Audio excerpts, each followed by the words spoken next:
Enggan komentari perihal Wakil Wali Kota Palembang Fitrianti Agustinda mundur dari DPC PDI Perjuangan Palembang. Ketua DPD Sumatera Selatan Partai PDI Perjuangan Giri Ramandakimas mengatakan belum mengetahui pasti terkait hal itu. Bahkan Giri juga mengatakan no comment untuk isu lainnya yang berkembang saat ini.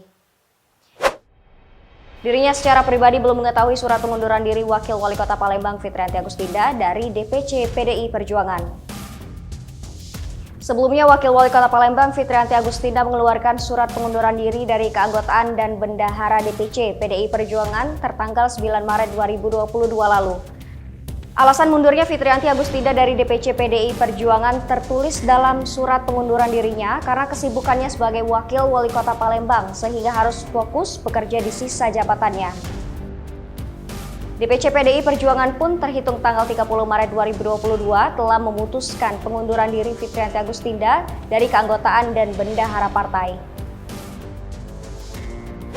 Surat pengunduran diri Fitrianti Agustinda ditujukan ke Ketua DPC PDI Perjuangan Kota Palembang dengan alasan untuk konsentrasi menyelesaikan sisa masa jabatan sebagai Wakil Wali Kota Palembang periode 2018 hingga 2023.